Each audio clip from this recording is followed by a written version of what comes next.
Assalamualaikum warahmatullahi wabarakatuh. Yang terhormat Bapak Direktur Jenderal Badan Peradilan Agama Mahkamah Agung Republik Indonesia, yang kami hormati Bapak Narasumber, Kepala Program Pengendalian Gratifikasi dan Pelayanan Publik Komisi Pemberantasan Korupsi Republik Indonesia, yang kami hormati Bapak Ketua Pengadilan Tinggi Agama Bengkulu, yang kami hormati para Ketua Pengadilan Tinggi Agama di seluruh Indonesia, serta hadirin peserta sosialisasi secara virtual yang kami hormati. Acara pembukaan sosialisasi dan diskusi anti korupsi Pengadilan Tinggi Agama Bengkulu dengan Komisi Pemberantasan Korupsi Republik Indonesia hari Jumat tanggal 27 Agustus 2021 dimulai. Untuk mendapat ridho dari Allah Subhanahu wa Ta'ala, marilah kita buka acara ini dengan membaca lafaz basmalah. Bismillahirrahmanirrahim. Menyanyikan lagu Indonesia Raya dan himne Mahkamah Agung Republik Indonesia. Hadirin dimohon berdiri.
dipersilahkan duduk kembali. Selanjutnya pembacaan ayat suci Al-Quran oleh Bapak M. Hidayatullah SHI, Hakim Pengadilan Agama Pintuhan.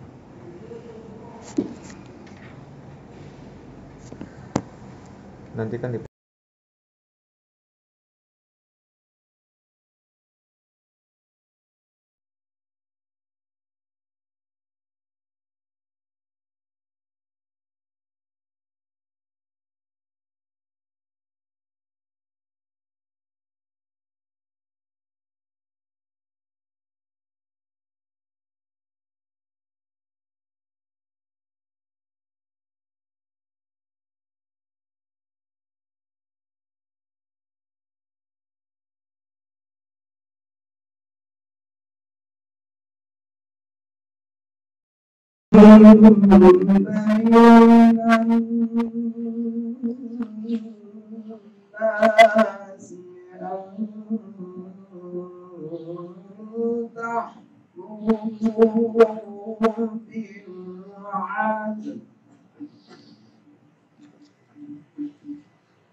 وإذا حكمتم بين الناس أن تحكموا بالعدل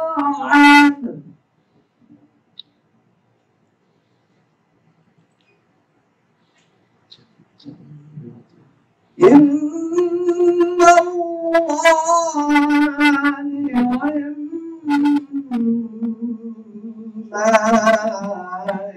يعظكم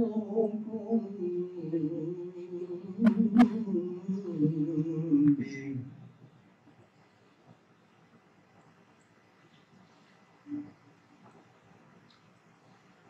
إن الله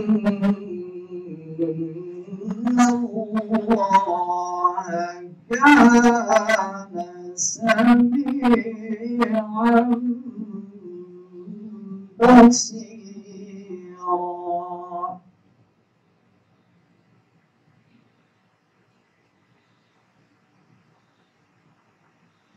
يا أيها الذين آمنوا أطيعوا الله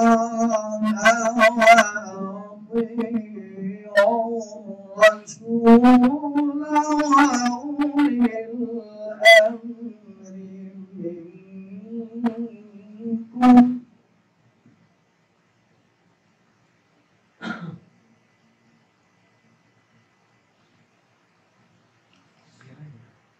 فإن تنازعتم في شيء فردوه إلى الله والرسول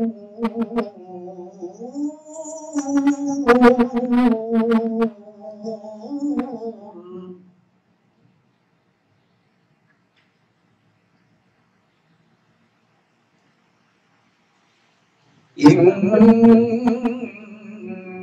كنتم تؤمنون بالله واليوم الآخر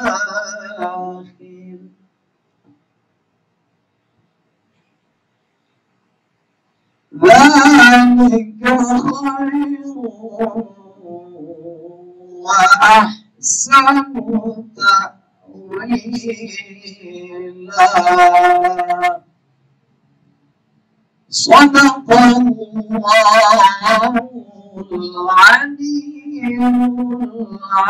العلي العظيم.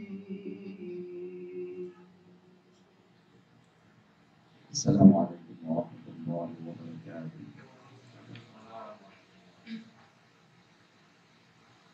Hadirin yang terhormat, selanjutnya pembacaan doa oleh Bapak Dr. Andes Haji Asli Damsi SHM.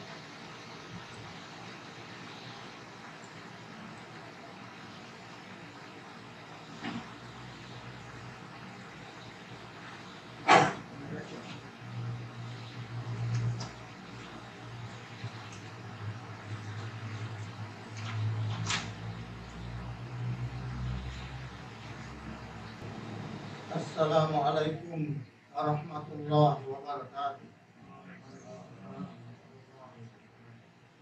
Hadirin yang berbahagia, marilah sejenak kita menundukkan diri seraya menengadahkan tangan untuk berdoa kepada Allah Subhanahu wa taala untuk berkahnya acara ini. A'udzubillahi minasyaitonir rajim. Bismillahirrahmanirrahim. Alhamdulillahi rabbil alamin. Wassalatu wassalamu ala asyrafil anbiya wal mursalin wa ala alihi wa sahbihi ajma'in. Ya Allah, ya Dzal Jalali wal Ikram, di pagi hari yang baik ini kami hadapkan diri kepadamu. Kami tundukkan hati, kami bermunajat kepadamu. Kami pasrahkan jiwa dan raga kami kepadamu, agar engkau hadirkanlah kekhusyukan dan keikhlasan di dalam doa-doa kami. Ya Azizu, Ya Basiru, di dalam pengawasanmu kami saat ini berkumpul untuk memperoleh pengetahuan tentang bagaimana membangun komitmen dan mengembangkan integritas diri demi kejayaan Mahkamah Agung Republik Indonesia serta peradilan di bawahnya, untuk dan agar dapat terhindar dari perilaku koruptif, perilaku suap, dan perilaku pungli.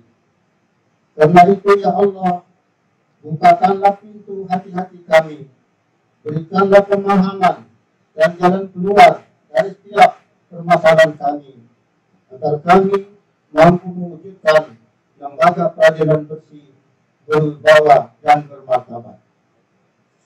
Ya Allah, Engkau adalah Rabb kami, tak ada Tuhan selain Engkau.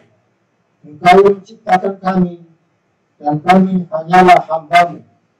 Kami dalam ikatan perjanjian denganmu. Kami telah berikrar kepadamu, dan semua itu akan kami laksanakan dengan segenap kemampuan kami. Jadikanlah kegiatan ini ya Allah sebagai bentuk nyata ibadah kami kepadamu, dan kami berlindung kepadamu dari kejahatan, kecurangan, dan dusta. Jadikanlah Mahkamah Agung Republik Indonesia beserta peradilan di bawahnya menjadi lembaga yang mampu memberikan pelayanan terbaik bagi masyarakat.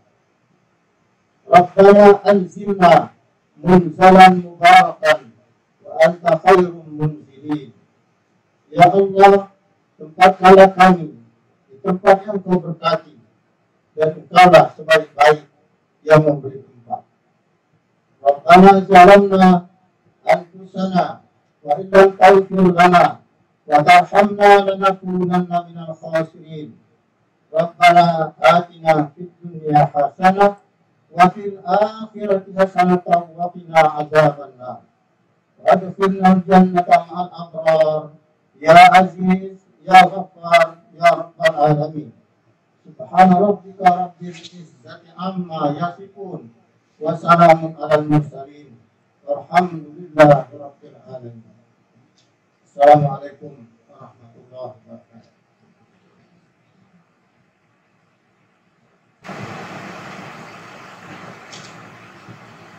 Hadirin yang kami hormati, selanjutnya sekapur sirih dari tuan rumah Ketua Pengadilan Tinggi Agama Negeri kepada yang terhormat Bapak Dr. Haji Insaf TMH. Bismillahirrahmanirrahim. Assalamualaikum warahmatullahi wabarakatuh. Puji syukur kehadirat Allah Subhanahu wa taala atas segala rahmat dan nikmat-Nya kepada kita bersama. Salawat dan salam kepada baginda Rasulullah Muhammad SAW, para sahabat dan keluarga. Sebagai tuan rumah, kami mengucapkan terima kasih kepada Bapak Direktur Jenderal Badan Peradilan Agama Mahkamah Agung Republik Indonesia yang telah berkenan akan memberikan opening speech dan membuka acara ini pada resmi. Kami juga mengucapkan terima kasih kepada narasumber kita, Bapak Sugiyarto dari KPK Republik Indonesia. Kami menyambut bapak-bapak dan ibu-ibu, para pimpinan PTA dan para hakim tinggi, serta ketua pimpinan agama dan hakim pimpinan agama seluruh Indonesia. Seluruh peserta Zoom meeting yang sudah berpartisipasi di acara ini yang kami hormati. Tema besar acara kita ini adalah hindari KGSP, korupsi, gratifikasi, suap dan pungli di peradilan agama di seluruh Indonesia demi terwujudnya zona integritas wilayah bebas dari korupsi. Untuk bisa menghindari KGSP tersebut dengan baik, tentu terlebih dahulu kita harus betul-betul memahami apa itu KGSP. Untuk memperdalam dan mempertajam pemahaman kita tentang KGSP tersebut, itulah yang menjadi tujuan gagasnya acara kita hari ini. Untuk itu marilah kita sama-sama serius menyimak arahan dari Bapak Dirjen Fadilah dan narasumber yang akan sampaikan. Saya menyambut para tamu di acara ini dengan dua pantun yang saya beri judul dengan pantun KGSP. Bengkulu tabutnya rame, indah alamnya mantap campur. Mari kita hindari KGSP. Insya Allah kita dapatkan kewajiban. Sungai Rupat diberi nama, PT Abang Ulu di sana kantornya. Layani masyarakat sebaik-baiknya. Excellent service persembahan kita. Salam hormat dari Bengkulu. Assalamualaikum warahmatullahi wabarakatuh.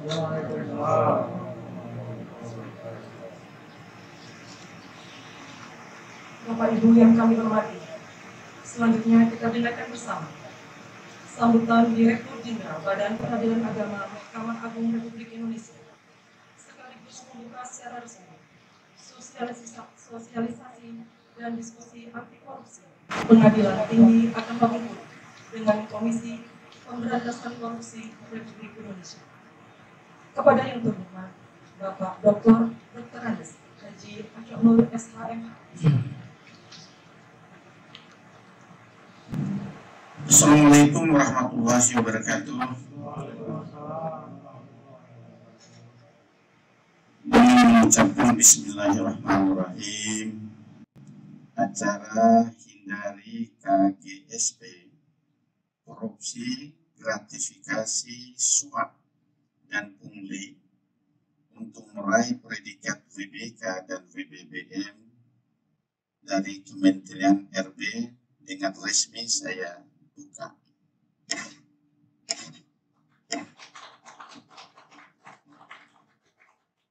Alhamdulillah wa syukurillah wa la hawla wa la quwwata illa billah, amma ba'du. Yang saya hormati Sekretaris Dirjen hadir di tengah-tengah kita dan Hakim Justisia yang mendampingi saya. Yang saya hormati Ketua Pengadilan Tinggi Agama Bengkulu, Ketua Pengadilan Tinggi Agama seluruh Indonesia.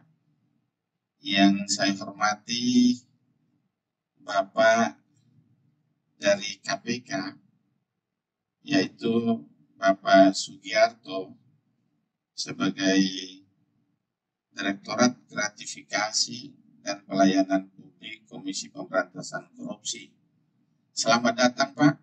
Saya ucapkan terima kasih banyak kehadiran Bapak dan meluangkan waktu untuk memberikan beberapa hal yang mungkin sebagai pengawas eksternal dari semua instansi seluruh Indonesia. Tepat sekali hari ini kami undang Bapak, mudah-mudahan Bapak selalu sehat dan apa yang disampaikan nanti menjadi acuan bagi kami dalam melaksanakan tugas. Yang saya hormati Wakil Ketua, Hakim Tinggi, Panitra, Sekretaris PTA Bengkulu atau PTA seluruh Indonesia.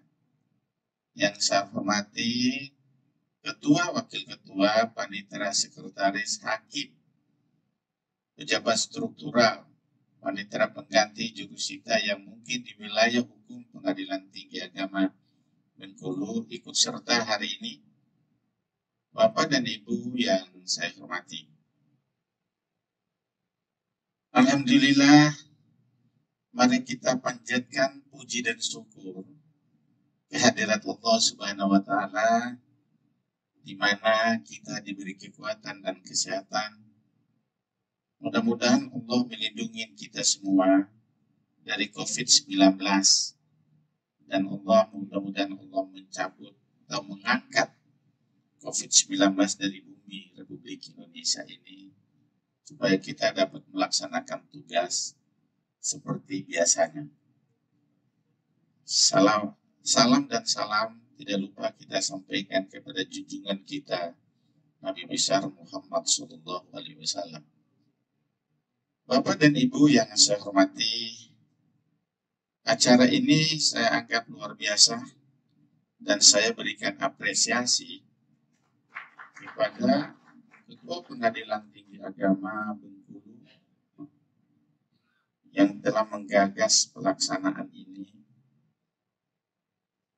pelaksanaan kegiatan menghindari korupsi, gratifikasi, suap, dan pungli dengan kerjasama KPK. Alhamdulillah, hari ini juga diikutin katanya semua Pengadilan Tinggi Agama seluruh Indonesia. Bapak dan Ibu, apresiasi saya berikan kepada PTA Bengkulu, Ketua Pengadilan Tinggi, jajarannya yang telah melaksanakan kegiatan ini. Kegiatan ini merupakan suatu harapan bangsa, ya, Indonesia dan pemerintah. Bagaimana informasi? Oleh sebab itu, kami Badan Peradilan Agama benar-benar melaksanakan peraturan Presiden nomor 81 tahun 2010 tentang Grand Design Reformasi Birokrasi. Kemudian diimplementasikan dengan peraturan Menpan beberapa regulasi yang dikeluarkan oleh Menpan tentang implementasi Grand Design Reformasi tersebut. Diterjemahkan oleh Badan Peradilan Agama untuk melaksanakan kegiatan dan melayani masyarakat dengan baik. Kami di Badilak ada aplikasi CCTV, Pak Sugiarto, ada aplikasi CCTV yang kami buat, di mana CCTV ini ada 4 titik yang kami tempatkan di peradilan agama di seluruh Indonesia, yaitu di ruangan PTSP, halaman depan pengadilan, ruangan tunggu persidangan, ruangan aula. CCTV ini online ke Badilak. Kami melakukan pengawasan secara langsung di seluruh Indonesia. Bapak bisa membuktikan CCTV di seluruh peradilan agama ini semua hidup. Kami selalu evaluasi setiap bulan.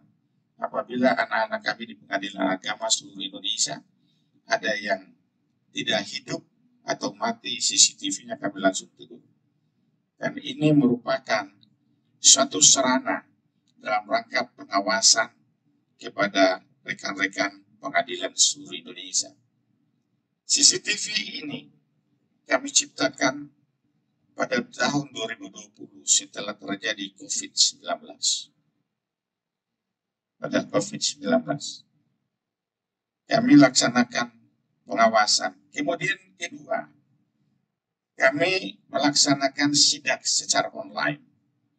sidak secara online ke seluruh pengadilan seluruh Indonesia, atau inspeksi mendadak secara online ke satuan kerja di seluruh Indonesia secara berkala. Dan setiap hari kami laksanakan pengawasan atau sidak secara online. Saya membagi setiap eselon 2 dengan kabak-kabaknya terbagi berdasarkan wilayah masing-masing, sehingga lebih efektif, lebih efisien di dalam pengawasan. Kemudian baru kami keluarkan lagi, ada 5 bulan yang lalu, tentang poster pengaduan dengan nomor website WA pengaduan langsung ke Direktur Jenderal Pengadilan. Seandainya Bapak ada waktu, misalnya Bapak jalan-jalan ke daerah, minta tolong Pak singgah di Badan Peradilan Agama, Pengadilan Agama, bahwa di situ sudah ada nomor pengaduan langsung ke Dirjen Badan Peradilan, Direktorat Jenderal Badan Peradilan Agama. Titiknya ada 5 titik yang ditempatkan nomor WA itu, yaitu ruangan tunggu sidang, kemudian ruangan pos baku, ruangan PTSP, kantin, musola. Tempat-tempat itu adalah tempat berkumpulnya masyarakat pencari keadilan.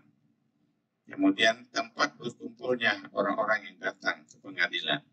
Sehingga apabila ada pelayanan yang kurang tepat, yang tidak sesuai dengan aturan main, masyarakat langsung WA ke kami, dan kami tidak lanjutin pada hari itu juga. Kami komunikasikan bahwa benar informasi itu yang disampaikan oleh masyarakat. Sehingga teman-teman kami mencari solusi yang terbaik, memperbaiki tata kelola atau pelayanan ke pengadilan.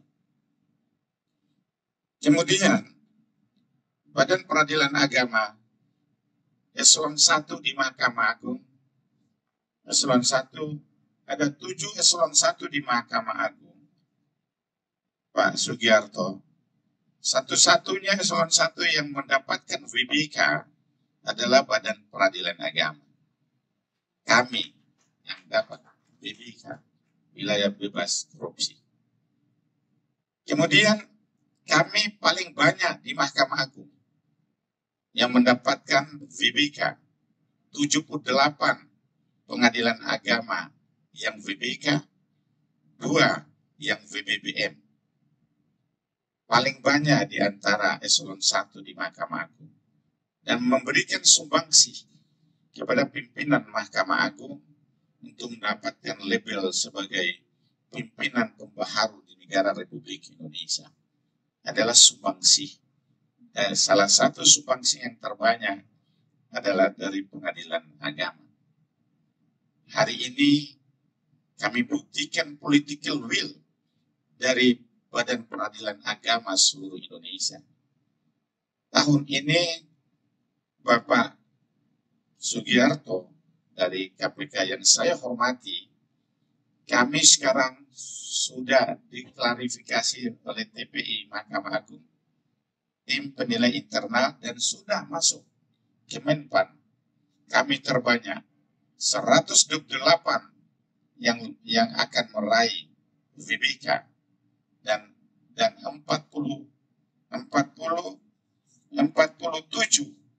meraih VBBM.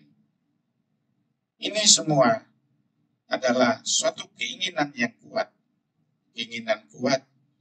untuk memberikan indikator nilai kepada pengadilan agama oleh teman-teman saya dan mendukung program pemerintah untuk menjadikan satu institusi yang bebas dari korupsi dan kolusi atau wilayah birokrasi bersih melayani. Terbanyak di Mahkamah Agung adalah Badan Peradilan Agama. Ini menunjukkan pengadilan agama seluruh Indonesia, teman-teman saya, anak-anak saya seluruh Indonesia punya keinginan kuat untuk mendukung selalu respon terhadap kebijakan dan program kerja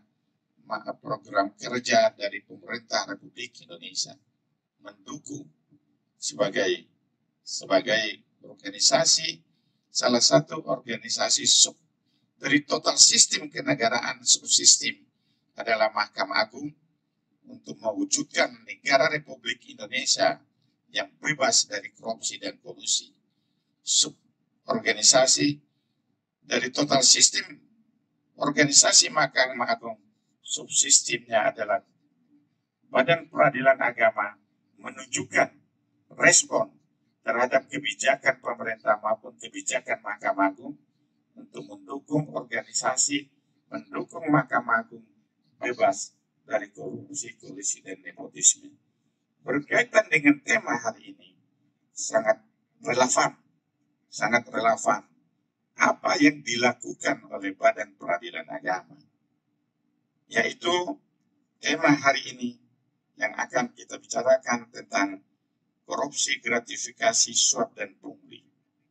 Hal ini kami tekan, Pak Sugiarto yang saya hormati, kami tekan di seluruh Indonesia. Strategi apa yang kami jalankan supaya menekan hal ini? Apa yang saya uraikan tadi tentang CCTV, inspeksi mendadak secara online, dan kemudian ada nomor WhatsApp yang dilapor. Setiap masyarakat yang merasakan pelayanan kurang baik dapat menginformasikan ke Badan Peradilan Agama. 3 sarana ini fungsinya luar biasa, sehingga anak-anak kami di daerah sekarang benar-benar setiap ada kebijakan yang dikeluarkan oleh Badan Peradilan Agama, responnya luar biasa. Menjalankan 1-2 hari sudah dijalankan. Oleh sebab itu saya minta kepada Bapak, kalau pergi ke daerah Singgala di Peradilan Agama untuk melihat apa yang kita jalankan. Kemudian saya ingin sampaikan kepada Bapak tentang pelayanan kinerja Peradilan Agama. Kami ada indikator, ada aplikasi yang mengukur kinerja teman-teman di daerah, namanya SCPP. Setiap minggu Bapak, kami lakukan evaluasi tentang kinerja anak-anak kami. Sejauh mana dia menyelesaikan perkara setiap hari, setiap minggu. Bagaimana cara strategi dia menyelesaikan. Sekarang di Peradilan Agama, one day minus, one day publish. Pada hari itu juga diputus, hari itu juga diserahkan putusannya kepada para pihak. Sudah hampir 50% pengadilan agama yang menjalankan hari ini putus, hari ini diserahkan para pihak, hari ini juga minutasinya, hari ini juga dipublikasi melalui SCPP.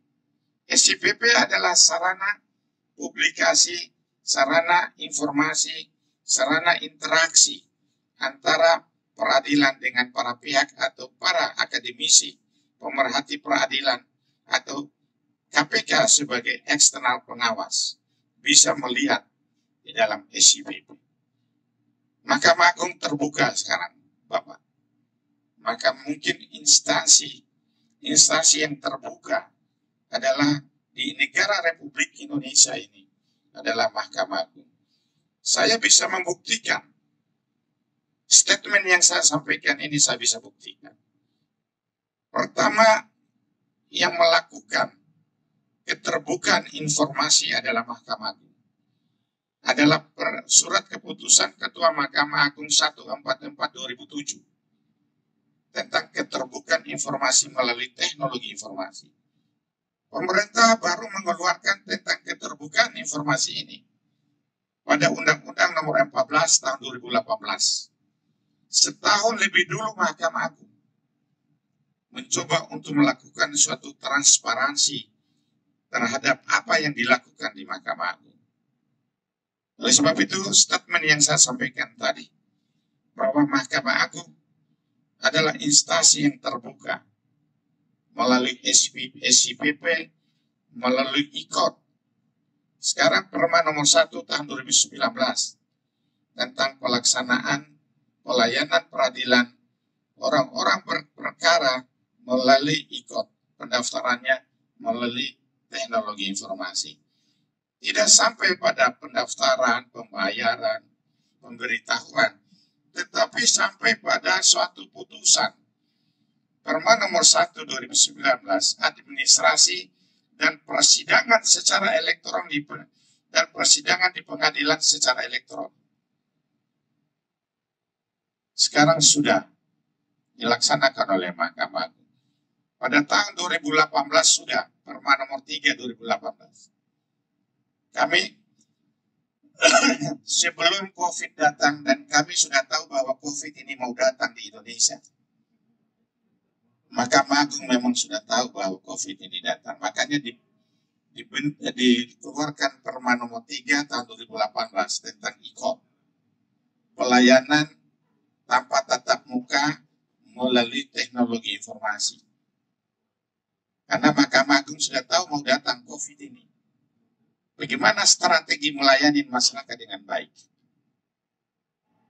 Ini Pak Sugiarto bahwa Mahkamah Agung sangat memperhatikan bagaimana strategi pelayanan terbaik.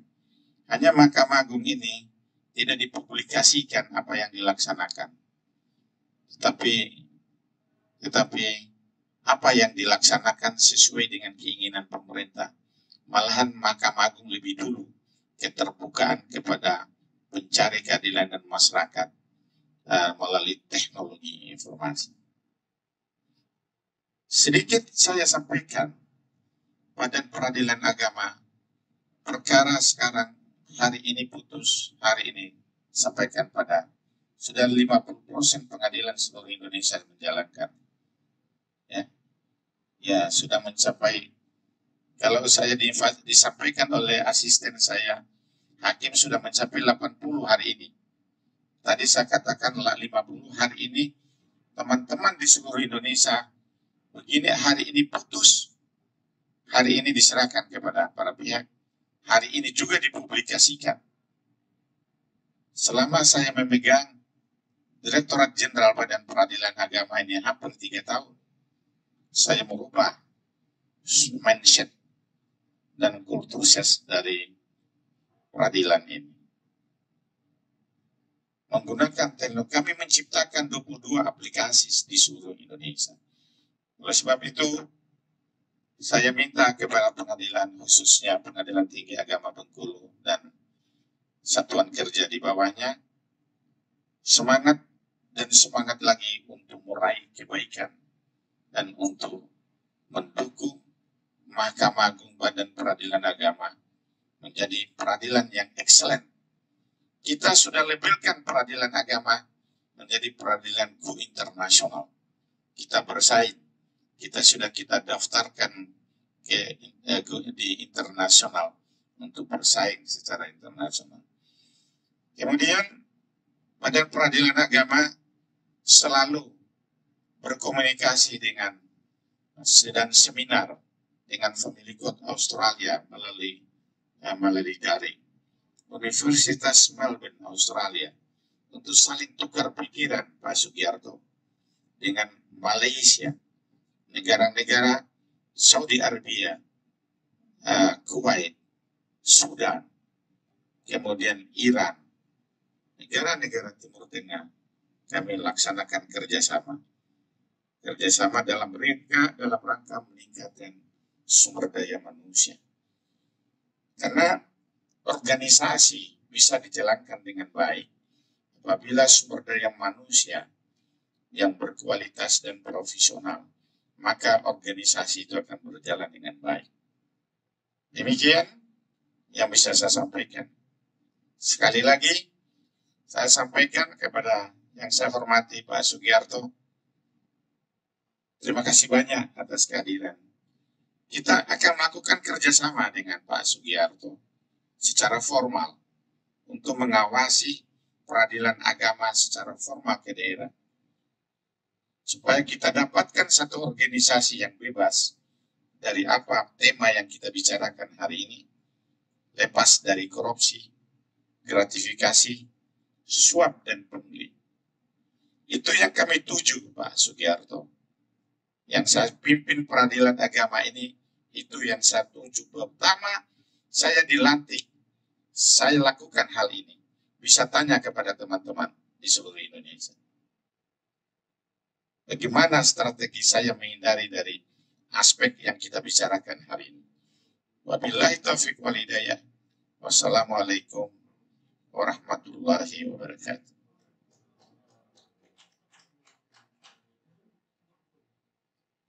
Selanjutnya kami mohon kepada Bapak Dirjen Badan Peradilan Agama Mahkamah Agung Republik Indonesia untuk melaunching lagu Mars Pengadilan Tinggi Agama Bengkulu.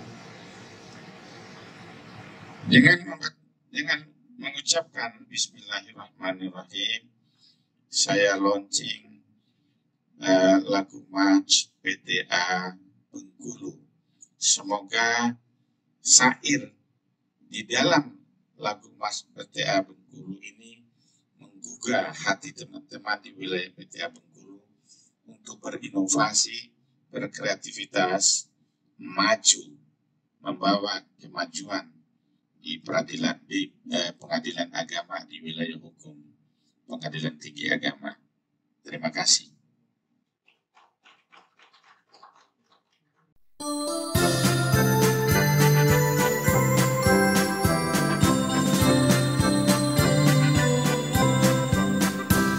Bersama kita rapatkan barisan dalam satu tekad untuk keadilan.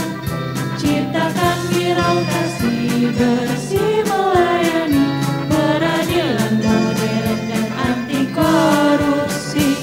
Gaungkan semangat Pancasila, bertakwa pada Tuhan Maha Esa. Sebagai abdi negeri, mari satukan asa, layani dengan bersih dan prima. Kami insan anti korupsi, berintegritas dan inovatif. Maju terus, maju terus, Pengadilan Tinggi Agama Bengkulu. Maju terus, maju terus, Pengadilan Tinggi Agama Bengkulu.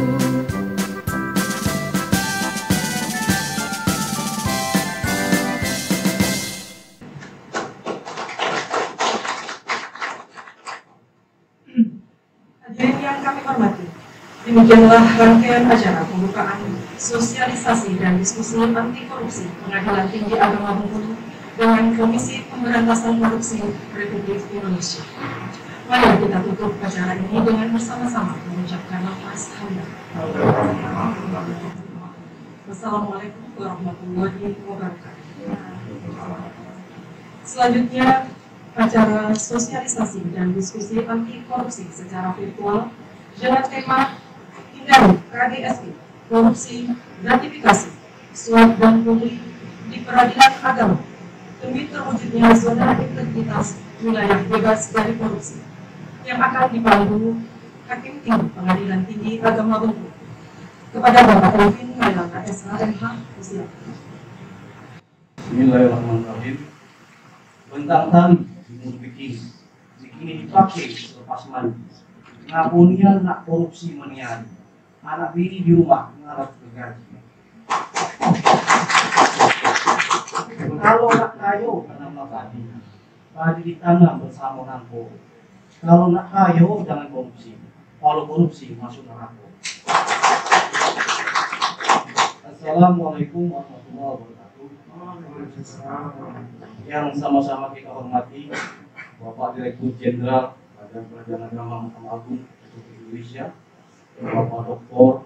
Andes Haji Acomun SHMH, yang terhormat Vice Dirjen Bapak Dr. Syarif Hidayat SHMH, beliau juga sebagai pendiri kita di DSN, yang terhormat Bapak Sugiarto, Direktorat Gratifikasi dan Pelayanan Publik KPK. Alhamdulillah beliau telah hadir di tengah kita.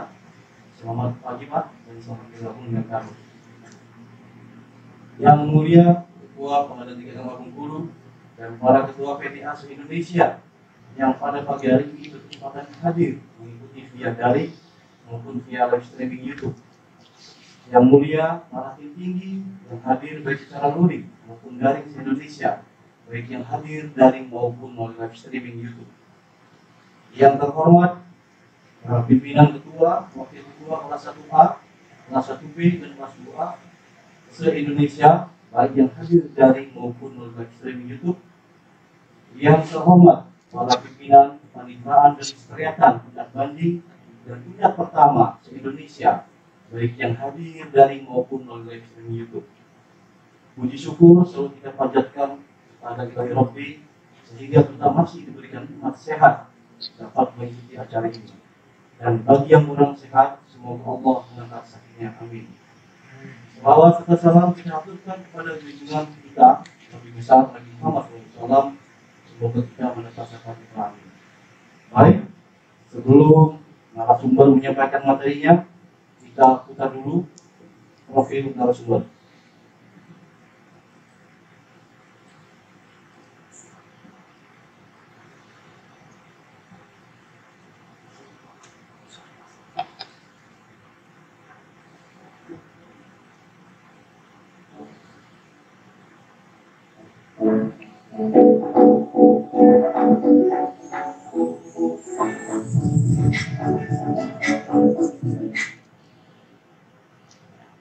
Baik Bapak dan Ibu sekalian, mari kita sama-sama mendengar dan menyimak materi yang akan disampaikan narasumber, dan waktu kami sediakan 30 menit atau menyesuaikan untuk presentasi materi.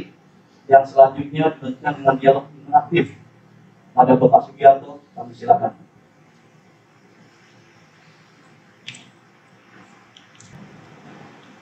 Mohon izin Pak Dirjen. Silakan Pak. Assalamualaikum warahmatullahi wabarakatuh. Waalaikumsalam warahmatullahi wabarakatuh. Karena Bengkulu saya terbang rendah, burung malam terbang rendah, burung elang terbang tinggi. Karena salam belum dijawab meriah, mohon izin kita ulang sekali lagi. Assalamualaikum warahmatullahi wabarakatuh. Waalaikumsalam warahmatullahi wabarakatuh. Salam kasih sayang untuk kita semua, salam kasih sayang untuk Indonesia. Mudah-mudahan dengan kasih Bapak Ibu semua, Indonesia semakin sejahtera. Yang kami muliakan, yang kami hormati, Bapak Direktur Jenderal Badan Peradilan Agama Mahkamah Agung, Bapak Dr. Andes Ajorno SMH. Yang kami hormati, Sekretaris Dirjen Peradilan, Hakim Judisial. Yang kami hormati, yang mulia Ketua Pengadilan Tinggi Agama Bengkulu dan seluruh Indonesia. Yang kami hormati Wakil Ketua Pengadilan Tinggi Agama seluruh Indonesia, Bapak Ibu yang mulia, Hakim, Panitera, Sekretaris, dan Bapak Ibu semuanya Pengadilan Agama di wilayah Bengkulu yang kami hormati, yang hadir di forum ini baik secara daring maupun luring. Mari kita pertama bersyukur Allah Ta'ala, alhamdulillah kita diberikan kesehatan. Dan kita berharap sampai oleh Pak Dirjen, kita berharap mudah-mudahan kita selalu diberikan kesehatan. Kalau ada saudara kita, sanak kerabat kita yang sedang sakit, mudah-mudahan Allah angkat sakitnya. Dan kalau ada dalam kesulitan, mudah-mudahan Allah angkat kesulitannya. Dan mudah-mudahan pandemi ini segera diangkat Allah dari bumi Indonesia ini. Terima kasih. Yang pertama dan utama, setelah salam, kita sampaikan juga salam dan salat pada Kanjeng Nabi Muhammad SAW yang memberikan syafaat kita, mudah-mudahan juga memberikan syafaat usma di yaumul akhir nanti. Saya Sugi Sugiarto, alias Sugiarto, alias Eyang Sugi, kalau dalam seperti ini, atas nama lembaga KPK menyampaikan apresiasi yang luar biasa kepada Mahkamah Agung, khususnya Badan Peradilan Agama yang disampaikan sudah luar biasa dalam kerjasama pencegahan atau pemberantasan korupsi. Ada 22 aplikasi yang berarti luar biasa. Dan tadi saya terkesan dengan ada CCTV yang ada di masing-masing peradilan agama. Dan saya menyampaikan juga, mohon izin, saya pernah mendengar dari Pak Kiai, CCTV Allah sungguh luar biasa, 24 jam, dimanapun, kapanpun, dalam keadaan apapun, Allah memantau kita. Sesungguhnya Allah Maha melihat apa yang kita lakukan. Inna ma'al usri yusra. So, Allah melihat apa yang kita lakukan. Sekecil apapun, ya, kita lakukan, Allah akan catat. Ini yang pertama, apresiasi. Dan beberapa hal yang disampaikan, selain yang disampaikan prestasi disampaikan oleh Bapak Dirjen tadi, ada beberapa yang kami lakukan apresiasi. Ya. Yang pertama juga ternyata batasan nilai gratifikasi yang diperbolehkan di Mahkamah Agung itu lebih kecil daripada yang ditentukan oleh Pak KPK. Jadi misalkan di Mahkamah Agung itu 500.000, kalau di kami untuk kawinan 1 juta. Jadi lebih kecil di situ. Jadi lebih ketat dan luar biasa. Bapak Ibu berbahagia, dalam forum yang mulia ini sekali lagi saya mengingatkan yang saya dengar dari Pak Ustadz, Pak Kiai, Rasulullah SAW dalam hadis Abu Dawud menyampaikan, ada 3 macam hakim, ada 3 macam hakim, ada 3 macam hakim. Beliau menyampaikan hanya 1 yang masuk surga, sementara 2 lainnya masuk neraka. Saya pikir Bapak Ibu semua sudah paham itu semua. Sekali lagi saya hanya sekedar menyampaikan kembali. Karena sungguhnya kita semua adalah penegak keadilan dan pasti akan diminta pertanggungjawaban. Baik, izin Bapak dan Ibu, saya akan menyampaikan materi kami.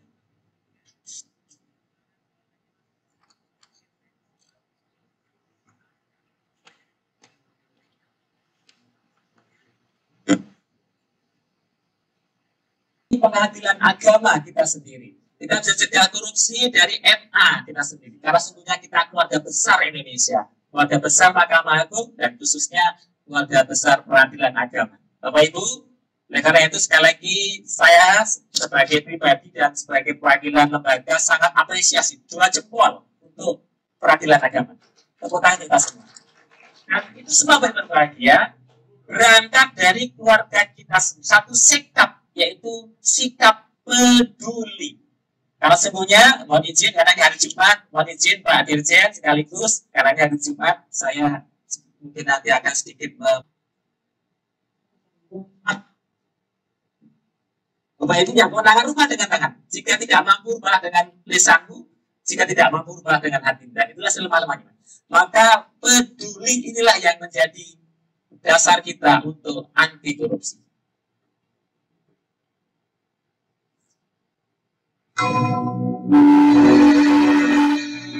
Aku peduli, tapi masa depan bangsaku itu bukan yang paling penting buat aku.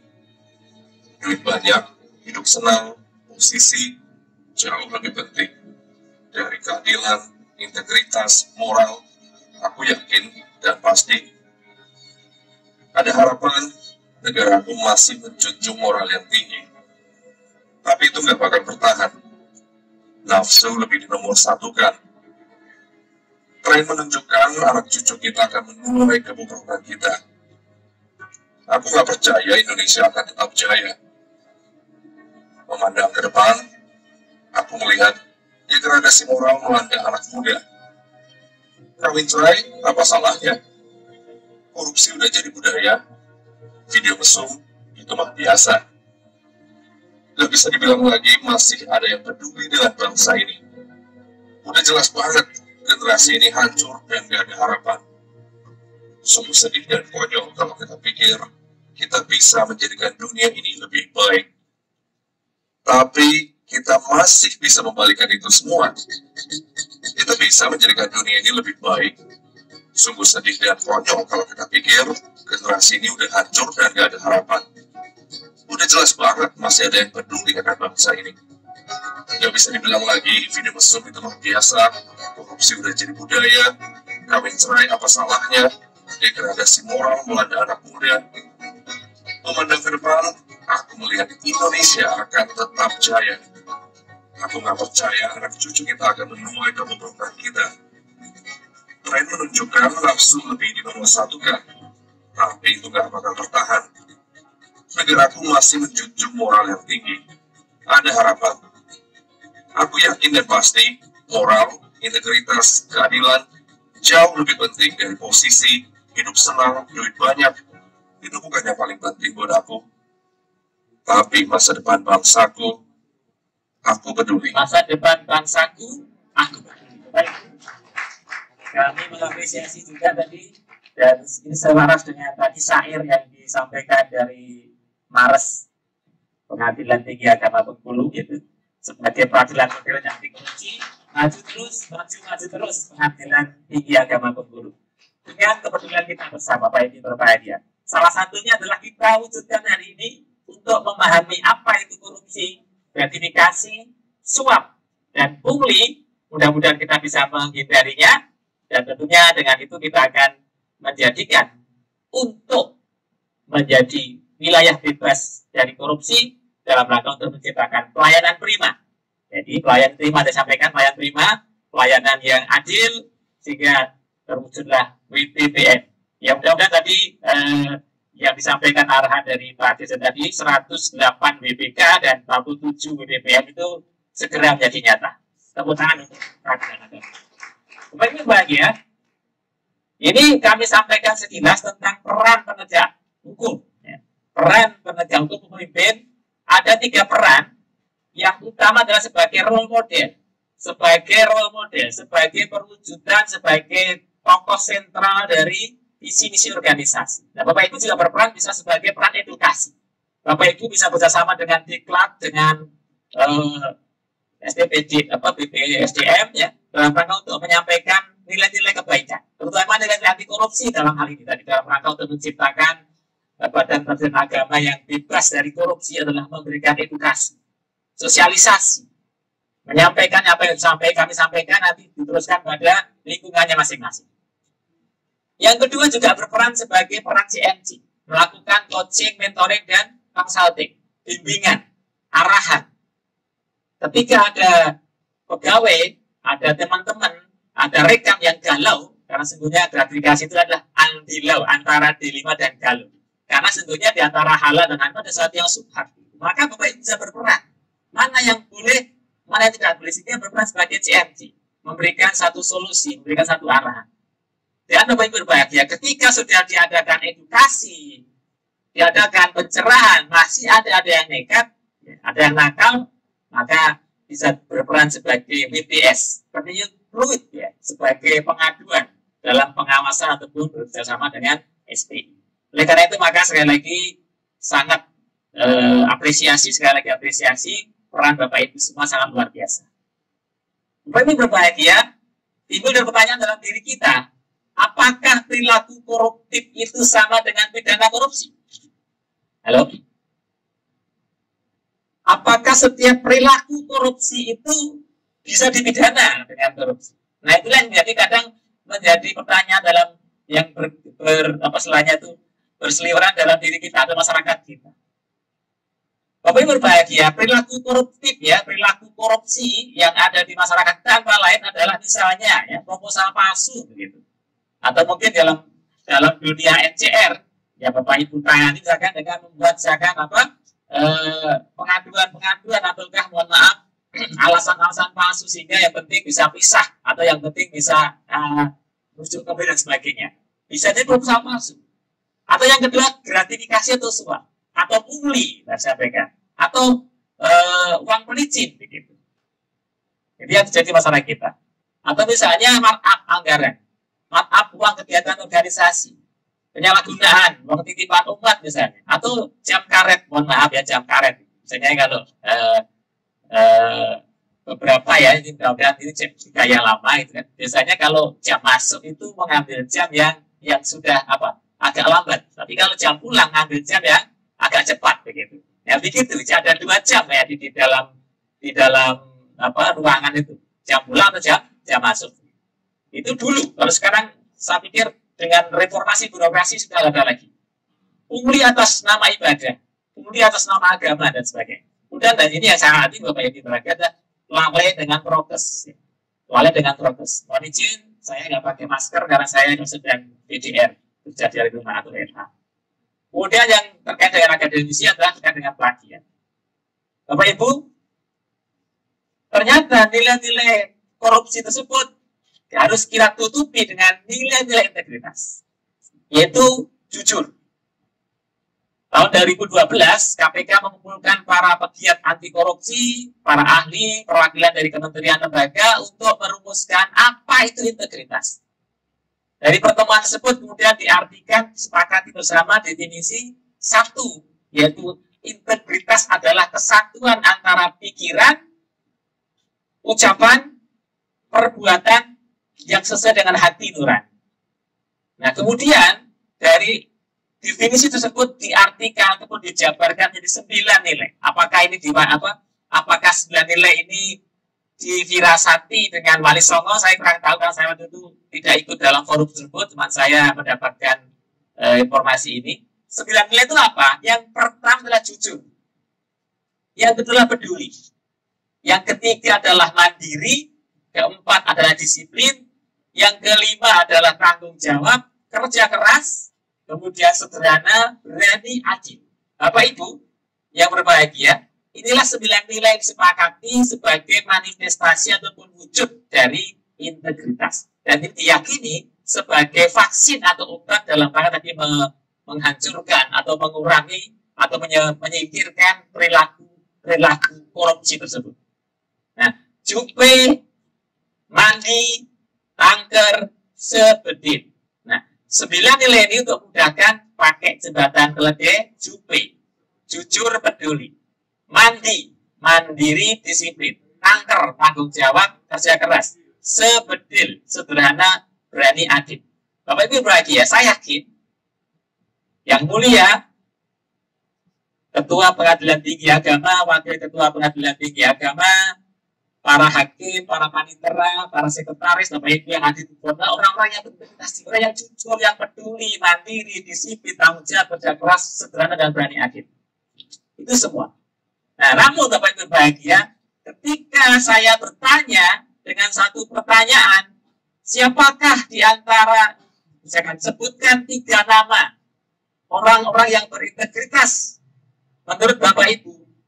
Kelas-kelas sebelumnya itu biasanya menulis nama-nama yang jauh, menyebut nama-nama tokoh, Pak Presiden, Pak Wakil Presiden, Panglima, dan sebagainya, Pak Menteri, Pak ini, Pak itu. Nah, sementara jarang yang menyebut dirinya.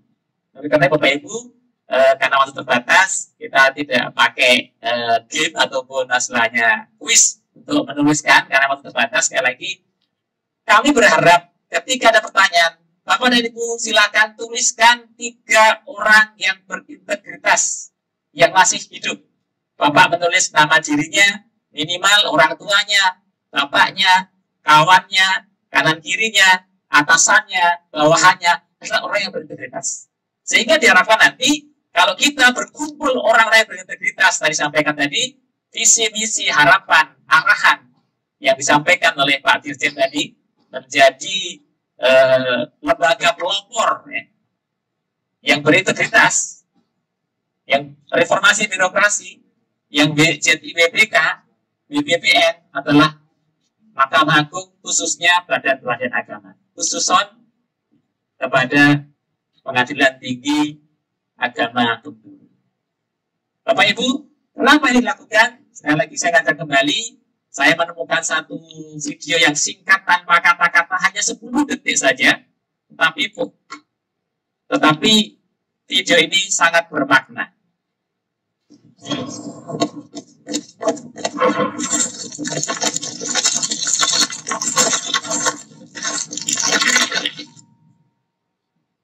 Bapak Ibu, itulah kita mengejar dunia, kita lupa sesungguhnya kita akan kembali ke rumah masa depan kita 2 kali 1.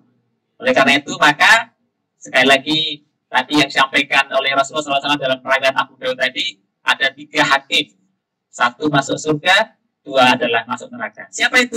Orang yang tahu kebenaran dan memutuskan dengan atas dasar kebenaran tersebut masuk surga. Sementara yang 2 tahu kebenaran tapi merugikan dengan kezalimannya, atau yang kedua memutuskan karena kebodohannya. Saya pikir Bapak Ibu yang hadir dalam forum yang mulia ini adalah kelompok yang pertama, yaitu orang yang masuk surga. Amin. Allahumma amin. Nah, Bapak Ibu tadi sampaikan ketika memberikan 3 tokoh biasanya menyebut orang lain, menyebut orang yang jauh maksudnya begitu. Sementara dalam kanan kiri Bapak Ibu, dalam kanan kiri kita, suami atau pasangan kita, istri kita, atau anak-anak kita, orang tua kita, kawan kita, orang yang terdekat. Tadi sampaikan perilaku korupsi tersebut, kalau misalkan boleh digambarkan, maka kita diskusikan, saya pikir Bapak Ibu lebih paham, seperti fenomena gunung es, Bapak Ibu. Jadi perilaku korupsi itu sesuatu yang potensial, yang ada di bawah sadar kita. Nah, ketika muncul bersama kewenangannya, bersama kesempatannya yang ada, bersama kekuasaan yang ada, kemudian itu bisa terjadi namanya pidana korupsi. Nah, Bapak Ibu yang berbahagia, sekali lagi saya mengingatkan, ada perbedaan mendasar antara hukum agama dengan hukum positif. Nanti para hakim yang mulia bisa mengoreksi saya. Jadi kemarin saya sampaikan di para penyuluh agama, mereka sepakat. Yang mendasar adalah dalam hukum agama itu dimaafkan dalam 3 hal. Yang pertama, belum tahu. Yang kedua, lupa. Yang ketiga, terpaksa. Nah, tidak tahu atau belum tahu, lupa, terpaksa, Allah SWT Maha Pengampun, maka dimaafkan. Namun dalam hukum positif, Bapak Ibu berbahagia, tidak ada alasan apakah lupa, belum baca, belum tahu, apakah sedang terpaksa. Kalau melakukan tindak pidana korupsi, maka dia menjadi terpidana korupsi, pelaku korupsi. Bisa sebagai pelaku utama, ataukah turut serta, ataukah bersama-sama. Nah, itulah Bapak Ibu nanti bisa kita diskusikan. Kalau salah mau dimaafkan. Nah, Bapak Ibu berbahagia, ketika kita bicara korupsi, kita mengacu pada Undang-Undang 31 tahun 99, junto Undang-Undang 2001. Ada 30 jenis korupsi. 30 jenis korupsi. Yang kemudian untuk mempermudahnya dikelompokkan menjadi 7 kelompok. Yang pertama adalah kelompok kerugian negara. Ada 2 pasal di situ. Pasal 2 dan 3. Kemudian pasal suap penyuap ada 12 pasal paling banyak di situ. 12 pasal suap penyuap itu. Ada penyuapan pada pegawai negeri, kepada hakim, dan pada yang lainnya. Kemudian yang ketiga ada penggelapan dalam jabatan. Yang keempat pemerasan, ada 3 pasal. Kemudian yang kelima adalah perbuatan curang. Yang keenam adalah pengenduran dalam kepentingan, pengenduran dalam pengadaan maksudnya, dan yang keenam adalah yang ketujuh ya sebagai yang terakhir adalah klasifikasi gratifikasi. Ada pasal cuma 1, pasal 12B besar dan 12C sebagai pengampunannya. Bapak Ibu berbahagia, menurut Profesor Suryajaya, Hakim Agung dari Mahkamah Agung, beliau mengatakan ternyata gratifikasi ini sebagai akar korupsi. Tentunya adalah gratifikasi yang mana? Gratifikasi dalam jabatan. Yaitu gratifikasi yang berhubungan dengan jabatan yang berada tugas sebagai akar korupsi. Kenapa Bapak Ibu berbahagia? Orang yang terbiasa menerima hadiah, maka akan timbul 2 sikap. Yaitu sikap permisif meminta. Maka karena terbiasa diberi, maka ketika diberhentikan pemberiannya, maka dia akan nagih.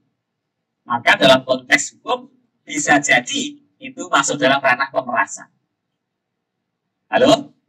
Lanjut? Yang kedua adalah permisif meminta. Permisif memberi. Karena sudah terbiasa dilayani, diberi hadiah, sehingga ada hubungan istimewa dengan pemberi. Ketika si pemberi tersebut meminta bantuan, meminta tolong, maka cenderung pejabat ataupun pegawai negeri yang bersangkutan adalah sungkan. Maka cenderung permisif meluluskan. Melakukan sesuatu atau tidak melakukan sesuatu. Itulah dalam konteks hukum nanti ada namanya penyuapan. Bapak Ibu, sehingga OTT yang dilakukan oleh KPK itu biasanya berawal dari gratifikasi, pemberian hadiah. Lama-lama jadi transaksional, jadi suap. Nah, kemudian bisa juga merambat kepada perbuatan curang, misalnya dalam misalkan promosi, dalam rekrutmen, ataupun dalam lelang jabatan atau lelang pengadaan, yang menang dikalahkan, yang kalah dimenangkan. Karena tadi itu sudah ada tadi janji, sudah ada tanam budi begitu. Utang budi. dan ujungnya juga nanti menyebabkan hanya kerugian keuangan negara. Bapak Ibu, jadi ada 7 kelompok korupsi dan 1 kelompok gratifikasi rupanya merupakan akarnya. Akan merembet pada benturan dalam pengadaan, perbuatan curang, pemerasan, penggelapan dalam jabatan, suap menyuap, dan kerugian keuangan negara. Nah, oleh karena itu maka karena korupsi dianggap sebagai kejahatan yang luar biasa, extraordinary crime katanya, kejahatan kerah putih, kejahatan orang-orang yang pintar gitu kan, maka juga harus dibuat strategi yang luar biasa. KPK memberikan ataupun merumuskan dengan strategi yang 3 ini, disebut namanya triprong ataupun 3 trisula, yaitu melalui jalur pendidikan. Makanya dengan peraturan KPK yang baru, sekarang ada namanya kedeputian pendidikan. Kalau dulu hanya sekelas direktorat, sekarang sudah namanya deputi pendidikan dan peran serta masyarakat. Nah, ini apa fungsi Bapak Ibu? Fungsinya adalah untuk mengajak, memberikan pembelajaran, memberikan pencerahan, memberikan pemahaman agar masyarakat itu jijik dengan korupsi. Korupsi itu jahat, sungguh jahat, harus dihukum berat, harus dilaknat oleh rakyat dan dilaknat oleh malaikat, sehingga orang itu tidak ingin korupsi atau malu untuk korupsi. Nah, kecuali Bapak Ibu berbahagia, kalau tidak ada rasa malu, maka Rasul mengatakan apabila tidak ada rasa malu, maka berbuatlah sesuka. Yang kedua, di samping pendidikan secara meningkatkan kejujuran, integritas pribadi, maka juga dilakukan perbaikan sistem. Sekali lagi kami mengapresiasi upaya yang dilakukan oleh Badilak, ya, Badan Agama, PTA Pendahulu, ya dalam rangka untuk membuat sistem pencegahan ini dengan ZIWBK, BPPM tadi dengan 22 aplikasi, ada CCTV online, ada sidak online, ya, ada juga pengaduan WhatsApp, ya, dan sebagainya, ataupun juga e-court gitu kan, elektronik, pengadilan elektronik itu dalam rangka itu membuat sistem pencegahan sehingga celah-celah korupsi itu tertutupi, tidak bisa korupsi. Dan Bapak Ibu bahagia, jika sudah dilakukan penyadaran dengan pendidikan, kemudian pencegahan dengan perbaikan sistem, kok masih saja ada yang nekat korupsi, karena secara survei membuktikan Bapak Ibu bahagia, ada 7% karakter yang namanya potensi buruk itu. Ya, pahala fujur hati, fujur. Kalau potensi fujur itu ada 7%. Kalau sistemnya baik, kalau pendidikannya baik, apalagi kalau tidak baik, maka semakin meningkat. Nah, makanya ada namanya upaya penindakan. Tapi cilakanya bahagia masyarakat kita, wartawan kita, media kita lebih kepada menyawati yang penindakannya. Pencegahan kita nggak diekspos oleh media. Ya mudah-mudahan nanti kegiatan kita ini diekspos media sehingga kita mengeluarkan pemberitaan pencegahan pendidikan yang baik di samping juga penindakan. Nah, oleh karena itu Bapak Ibu berbahagia, sekali lagi di awal tadi kita satu keluarga besar Indonesia, keluarga besar peradilan agama, keluarga besar khususnya pengadilan tinggi agama dan pengadilan tinggi peradilan agama di seluruh Indonesia. Mari kita bersama-sama membentengi diri pribadi untuk satu, jangan mau jadi pelaku. Halo? Jangan mau jadi pelaku. Apakah itu pelaku utama ataukah bersama-sama ataukah turut serta? Hanya ikut-ikutan saja. Tapi mari kita untuk stop jadi pelaku. Yang kedua, jangan menjadi korban. Kenapa Bapak Ibu bahagia? Biasanya pelaku korupsi itu merasa aman jika mencari teman. Apanya? Mencari teman untuk berbuat, atau yang kedua, mencari teman untuk berbagi hasil korupsi. Itulah namanya tadi dalam pemidanaan bisa ada namanya turut serta atau bersama-sama. Turut serta. Apa misalnya tadi? Membagi hasil korupsi kepada pihak-pihak yang terkait, misalnya dengan istilahnya ada namanya gratifikasi itu. Nah, jangan menjadi korban. Oleh karena itu, mari sejenak kita renungkan dengan film yang berikut ini. Ini adalah hasil karya dari para seniman dalam korupsi. Halo. Ya, Pak. Ya. Naiki tanggalan vendor teman saya. Ya. ya. Gampang lah. Ya, siap. Tadi ada apel sama kopi dulu buat kamu. Ya, baik, Mas. Siap. Ya, siap sekarang ya. Ya. Saya tunggu. Ya, pasti. Siap.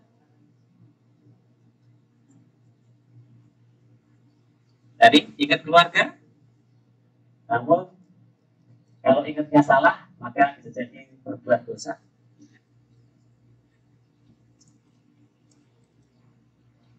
Timbang Bapak dan Ibu, diperintah atasan untuk merubah anggaran, ataukah mengangkat kejujuran?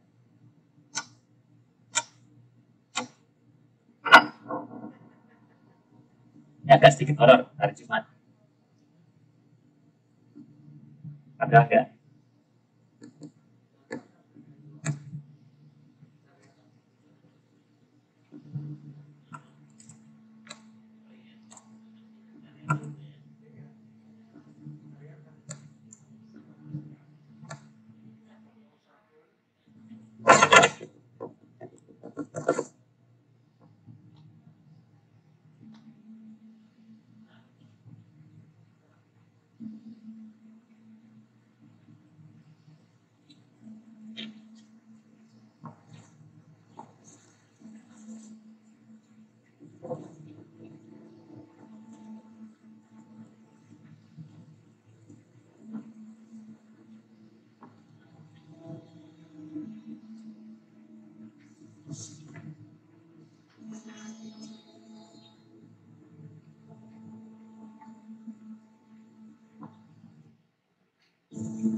Halo.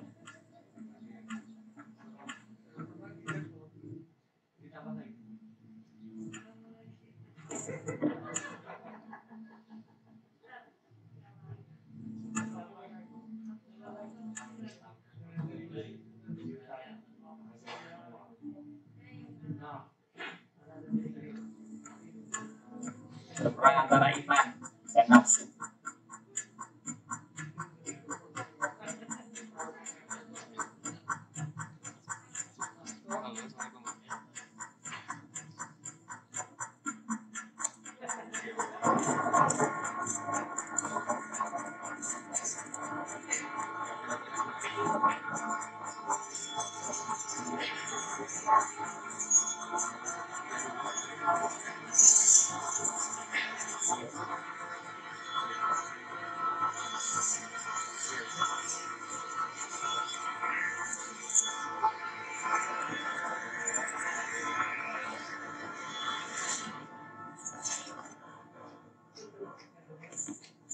Bapak Ibu, itulah yang perlu disadari bahwasanya sesaat saja melakukan perbuatan curang. Bapak Ibu, kenapa gratifikasi itu penting? Kita akan pelajari. Karena gratifikasi tersebut di samping menjadi delik hukum pidana, yang kedua juga merupakan benturan kepentingan. Ini Pak Wakil Ketua Presiden dari BIMA ini terpencet atau bagaimana Pak? Siap. Ya, siap. Lanjut. Bapak Ibu, dan konflik kepentingan juga merupakan bagian dari BPK kalau salah ya Pak. Ada BPS, ada konflik kepentingan, juga ada gratifikasi merupakan bagian dari 9 elemen JDBK itu. Nah, ada aturannya, saya skip aja. Nah, ada jenis-jenis konflik kepentingan. Yang pertama adalah potensial.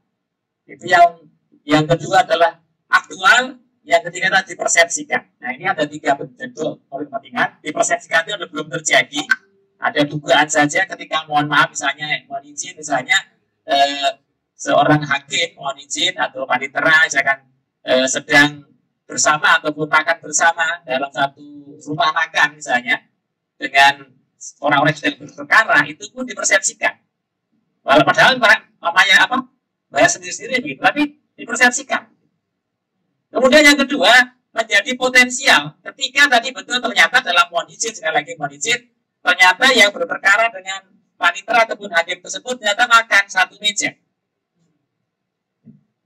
Nah, kemudian ternyata dibayari. Nah, dan sedang berperkara, maka yang semua dipersepsikan akan meningkat menjadi potensial, akan menjadi namanya aktual. Ini seperti gambaran nanti bisa kita diskusikan sebagai gambaran saja informasi pada Bapak Ibu semuanya.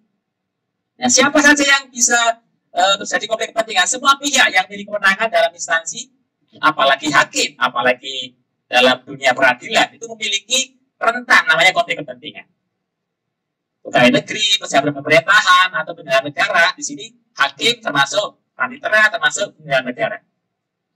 Bapak Ibu, ini yang bisa kita sampaikan terkait siapa saja bisa terjadi benturan kepentingan. Oleh karena itu maka perlu ada namanya mitigasi. Nah, sumbernya apa saja Bapak Ibu? Sumbernya apa saja? Mohon maaf.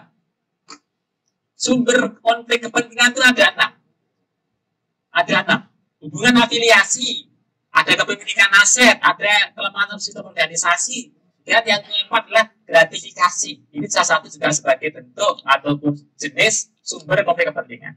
Ketika seorang senantiasa memberikan hadiah kepada kita, kepada Bapak Ibu dalam jabatannya, maka akan terjadi benturan kepentingan. Tadi ada perasaan sungkan.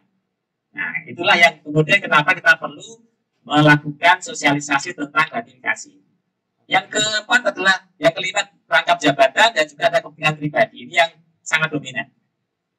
Nah, bagaimana tahapannya? Kita identifikasi. Ini sebagai nanti sekaligus forum ini sekaligus sosialisasi tentang konflik kepentingan. Nanti mudah-mudahan setengah 12 sudah selesai ya. Kita sampai 11 kita sampaikan paparan setengah jam kawan tanya jawab. Ya, ya.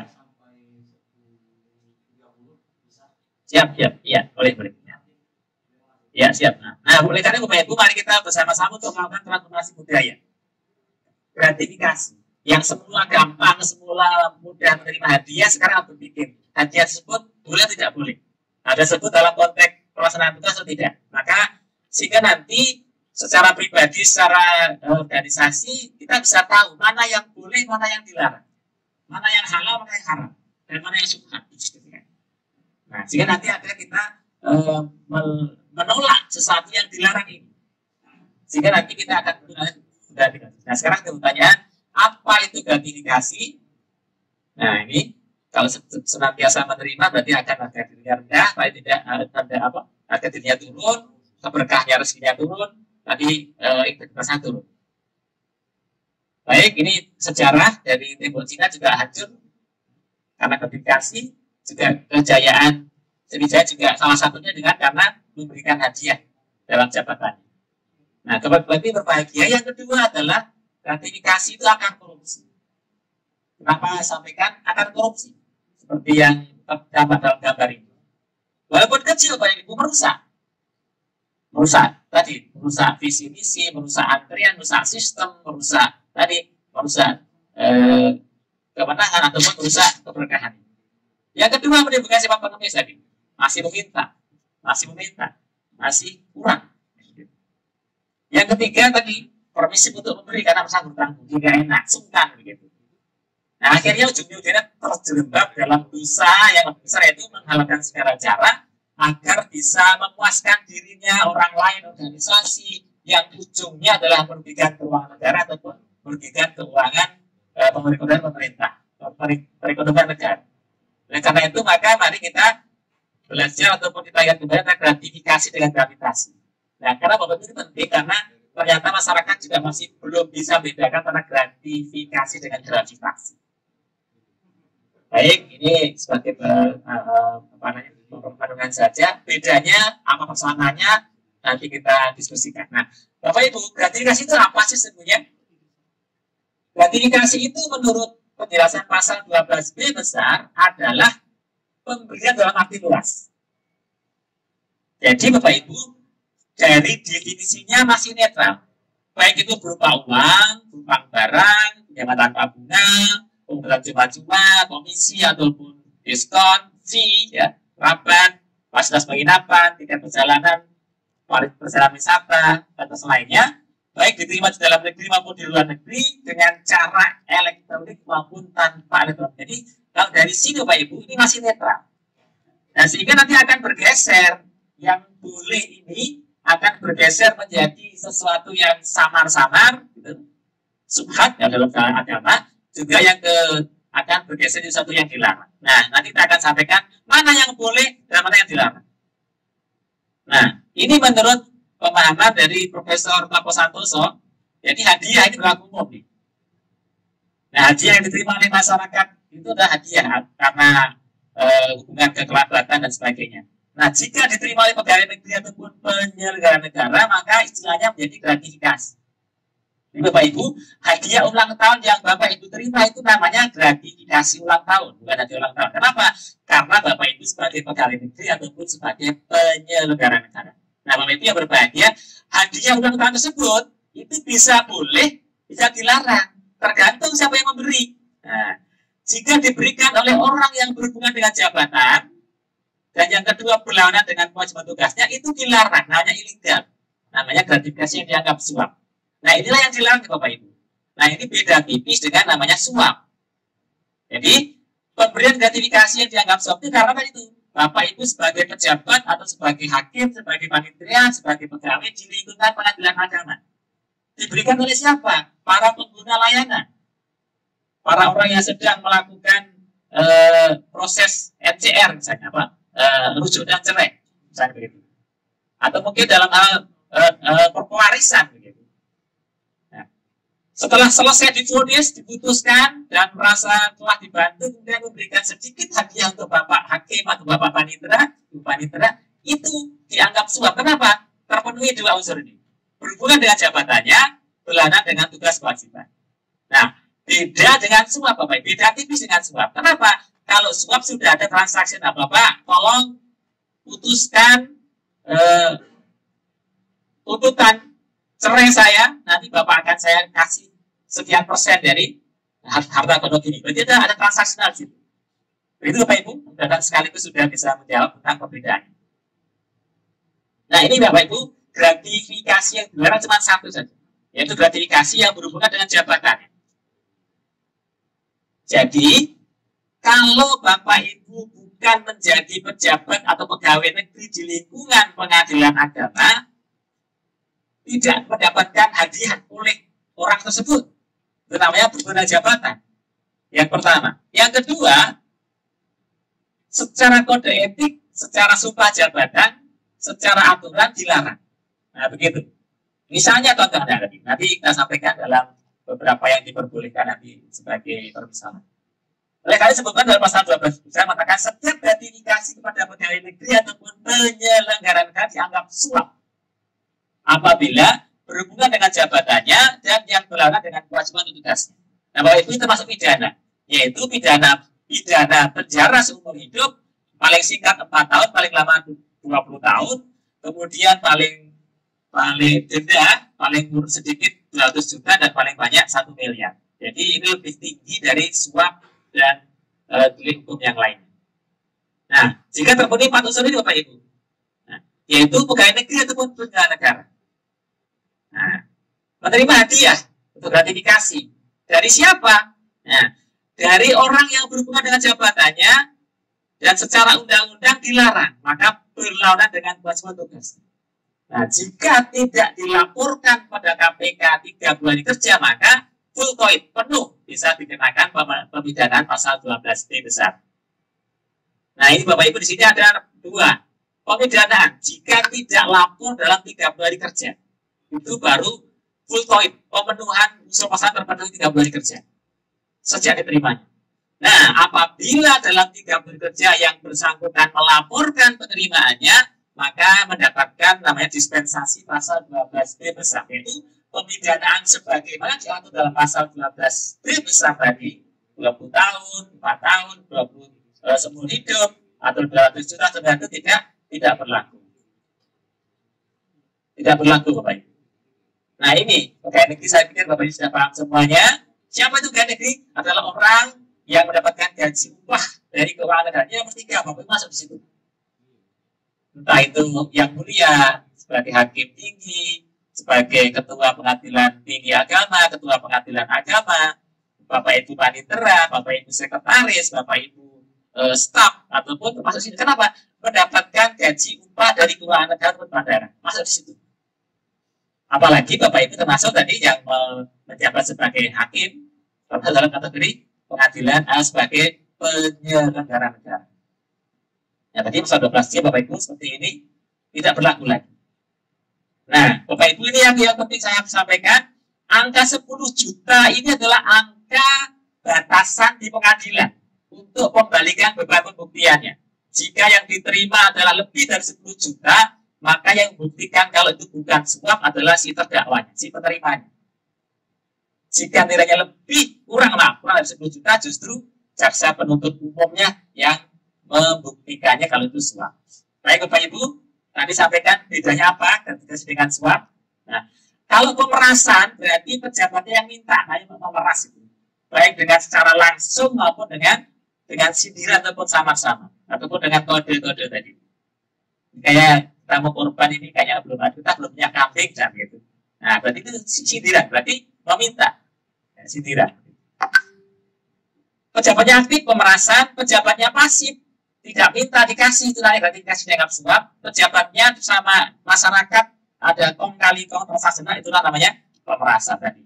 Misalnya tadi saya sampaikan, saya sebagai bukan saya lah, ada seorang sebagai pengguna ataupun pemohon untuk sedang berperkara di pengadilan agama, masalah warisan misalnya. Ketika yang bersangkutan kemudian diputuskan dan kemudian berterima kasih tanpa ada sesuatu yang dilanggar, kemudian memberikan hadiah atas putusan tersebut kepada hakim atau panitera ataupun pegawai, itu namanya gratifikasi yang dianggap suap. Bapak Ibu, nah ketika hakim atau panitera memaksa, saya putus kalau Anda bayar sekian, itu namanya pemerasan. Nah, kalau antara masyarakat pengguna dengan penyedia jasa itu ada transaksional, itu namanya penyuapan. Bapak Ibu mohon izin, sudah setengah 10, saya minta waktu 3 menit lagi untuk menyampaikan mana yang boleh. Izin, Afid, boleh Pak ya?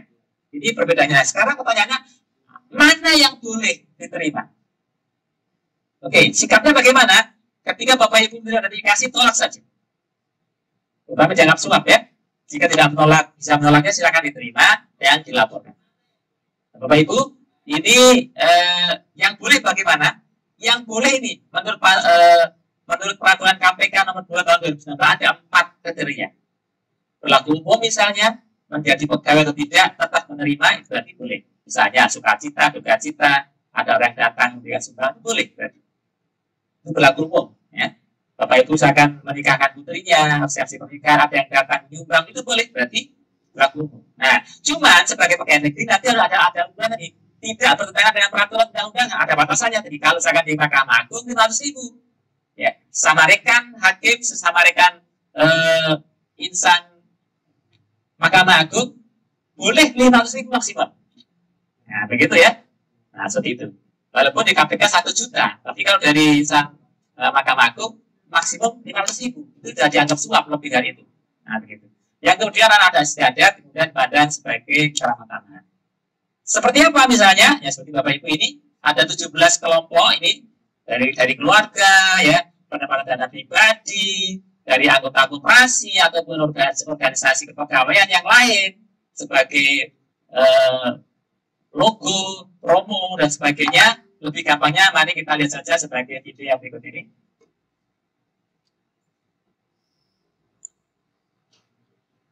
Gratifikasi yang tidak wajib dilaporkan.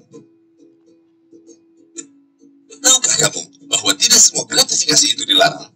Gratifikasi yang diterima oleh pegawai negeri atau penyelenggara negara dibagi menjadi 2 kategori. Gratifikasi yang wajib dilaporkan dan gratifikasi yang tidak wajib dilaporkan. Yuk kita lihat apa saja yang termasuk gratifikasi yang tidak wajib dilaporkan. Pemberian dalam keluarga yaitu kakek atau nenek, ibu, suami atau istri, anak, menantu, keponakan, sepanjang tidak terdapat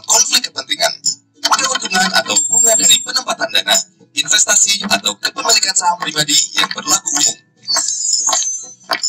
Manfaat dari koperasi, organisasi kepegawaian atau organisasi yang sejenis berdasarkan keanggotaan yang berlaku umum. Perangkat atau perlengkapan yang diberikan kepada peserta dalam kegiatan kedinasan seperti seminar, workshop, konferensi, pelatihan, atau kegiatan sejenis yang berlaku umum. Hadir tidak dalam bentuk uang atau alat tukar lainnya yang dimaksudkan sebagai alat promosi atau sosialisasi yang menggunakan logo atau pesan sosialisasi sepanjang tidak memiliki konflik kepentingan dan berlaku umum. Hadiah, apresiasi atau penghargaan dari kejuaraan, perlombaan atau kompetisi yang diikuti dengan biaya sendiri dan tidak terkait dengan kedinasan, pemakaman baik berupa uang atau barang yang ada kaitannya dengan peningkatan prestasi kerja yang diberikan oleh pemerintah sesuai dengan peraturan perundang-undangan yang berlaku. Hadiah atau intinya diskon atau rabah, voucher, rewards atau sebenarnya yang berlaku dan tidak terkait kedinasan, prestasi atau program atas kompetisi di luar kegiatan kedinasan yang tidak terkait dengan tugas dan kewajiban sepanjang tidak terdapat konflik kepentingan dan tidak melanggar peraturan atau kode etik pegawai atau pejabat yang bersangkutan. Kompensasi yang diterima dari kegiatan kedinasan seperti honorarium, transportasi, akomodasi, dan pembiayaan yang telah ditetapkan dalam standar biaya yang berlaku di instansi penerima gratifikasi.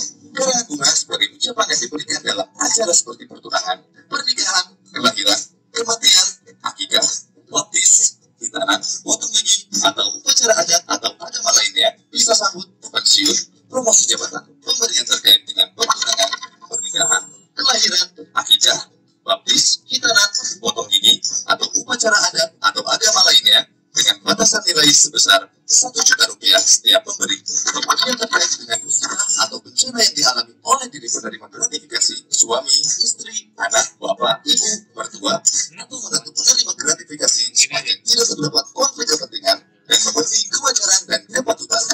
Pemberian bersama rekan kerja dalam rangka bisa sambut, pensiun, mutasi jabatan, atau ulang tahun yang tidak dalam bentuk uang atau alat tukar lainnya paling banyak senilai Rp300.000 setiap pemberian per orang dengan total pemberian tidak melebihi Rp1.000.000 dalam 1 tahun dari pemberian sama sepanjang tidak terdapat konflik kepentingan.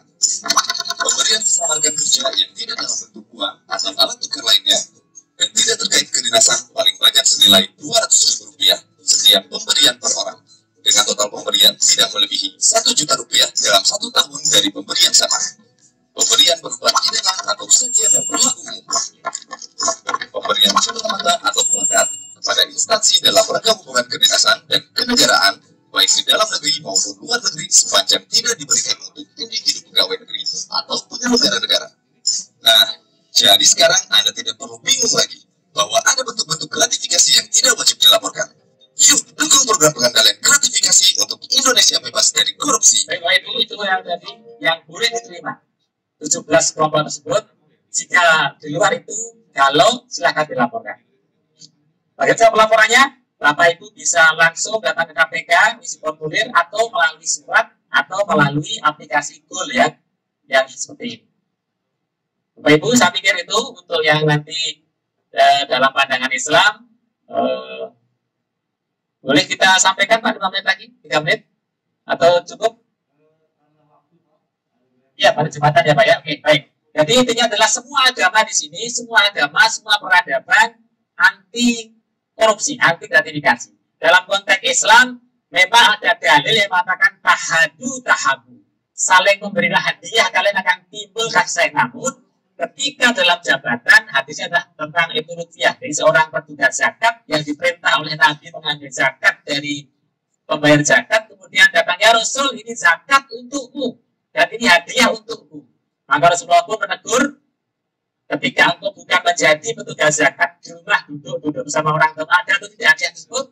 Nah, ketika tidak, maka Rasulullah pun melakukan, ambil, setorkan ke Baitul Mal. Yang kedua, yang ketiga, setelah selesai sholat berjamaah, Rasulullah pun menceritakan hal ini kepada para jamaah. Ini adalah gratifikasi dalam jabatan itu dilarang. Bapak Ibu, demikian yang saya sampaikan, nanti secara dasar hadis, Quran dan sebagainya bisa dibaca secara mandiri, akan kami share materi ini. Demikian, terima kasih burung Papua indah bulunya. Terima kasih Bapak Ibu semua. Mudah-mudahan ini menjadikan kita lebih bersih lagi untuk beribadah kepada Allah yang Maha Kuasa, hindari gratifikasi, hindari korupsi, hindari suap, hindari pungli. Saya Sudi Setiarto, untuk diri kami kembalikan pada moderator yang mulia Bapak Alvin Maulana. Terima kasih pada narasumber yang begitu sukses dan gamblang. Kita kasih aplaus sekali lagi.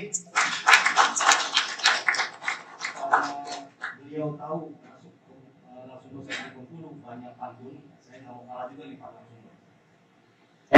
Buah selasih makan Pak Sarwo. Makan nasi lauk yang teri. Terima kasih dengan ucapan Pak Sugiharto yang telah presentasi materi anti korupsi. Jalan-jalan ke kota Bekasi, singgah sebentar ke warung Bekasi. Hari gini masa korupsi, malulah sama anak istri.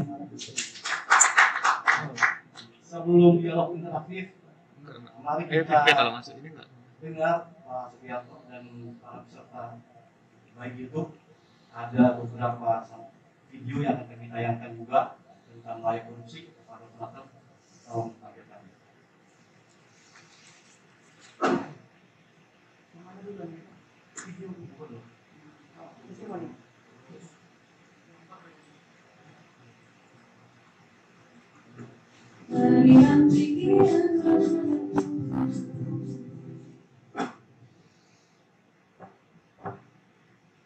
Assalamualaikum warahmatullahi wabarakatuh. Salam sejahtera untuk kita semua. Saya Robi Masyah, Gubernur Bengkulu, menyambut baik dan memberikan apresiasi yang setinggi-tingginya atas diterapnya dan dibangunnya zona integritas, wilayah bebas korupsi, birokrasi yang bersih dan melayani di jajaran Pengadilan Tinggi Agama Bengkulu. Karena diyakini birokrasi yang bersih dan melayani merupakan tuntutan yang harus kita bangun sekarang. Masyarakat sekarang semakin terbuka, membutuhkan pelayanan yang cepat, mudah, dan berkualitas. Dengan demikian, tentu kita birokrasi tidak bisa ditunda-tunda, harus mampu menyiapkan situasi seperti itu. Sehingga masyarakat kita betul-betul bisa terlayani dengan baik sesuai dengan tugas wilayah kita masing-masing. Selamat, sukses terus, berkah. Terima kasih. Assalamualaikum warahmatullahi wabarakatuh. Waalaikumsalam. Ada orang keluarga, suami istri, atau anak membuat seorang melakukan korupsi. Kedua, lembaga manakah yang susah melakukan korupsi yang untuk dicegah? Kemudian juga ini ada lagi Muhammad Firali Akai. Menurut Bapak, apakah mungkin perilaku korupsi bisa dihapus? Silakan pada narasumber untuk menanggapi.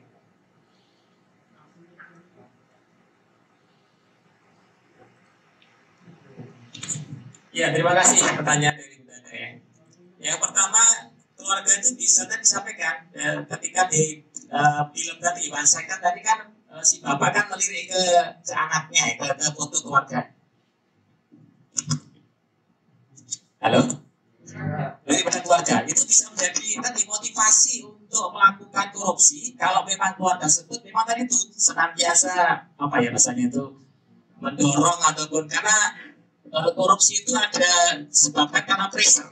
Ada kalau ada triangle fraud itu ada tiga kecurangan, tiga kunci kecurangan itu ada namanya pressure, tekanan dari keluarga aja. Kalau keluarganya misalnya mohon maaf ya keluarganya yang mengizin tadi menggosok-gosok atau mendorong untuk berbuat pak atau bapak berikan ini berikan itu dan sebagainya, sementara di penghasilannya yang sebetulnya di luar kekuatannya, maka dia akan mencari sumber-sumber yang lain. Maka tadi ada pressure tadi, bisa jadi keluarga justru menjadi sebab seseorang untuk korupsi. Jadi ada pressure dari luar. Di samping juga secara internalnya memang imannya, integritasnya rendah. Ditambah lagi pressure dari luar, keluarganya, atasannya, atau lingkungannya. Seperti itu, Bu.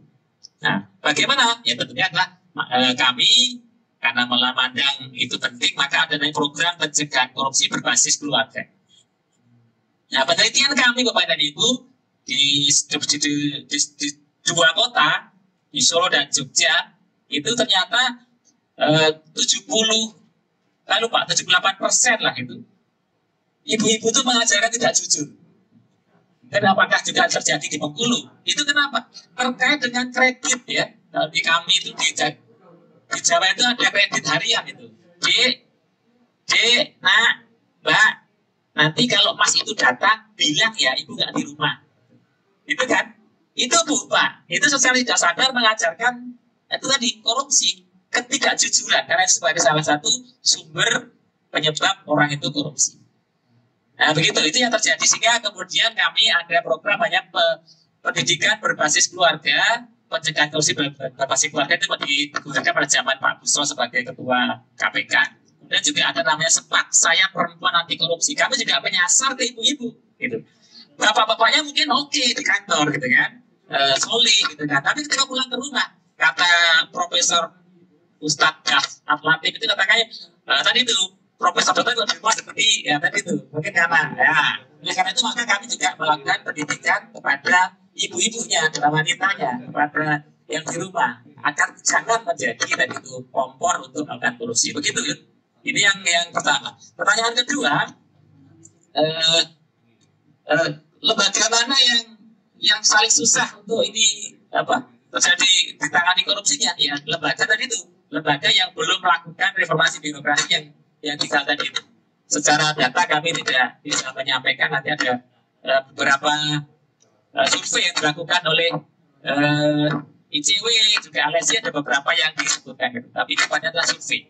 Kami KPK tidak melakukan secara sendiri begitu. Yang ketiga tadi apa Bu? Pak, karena sudah eyang ini. Kedua, sudah terjawab ya. Mudah-mudahan tidak puas, gitu kan? Ya, jika ingin berlanjut, hubungi Pak Alvin. Baik, terima kasih Pak narasumber. Ini berkaitan dengan waktu kita juga karena ini sedang mungkin di wilayah timur sudah akan menjelaskan. Mungkin ada yang disampaikan oleh Bapak Direktur Jenderal Dr. Haji Antoni Saimar. Kami persilakan.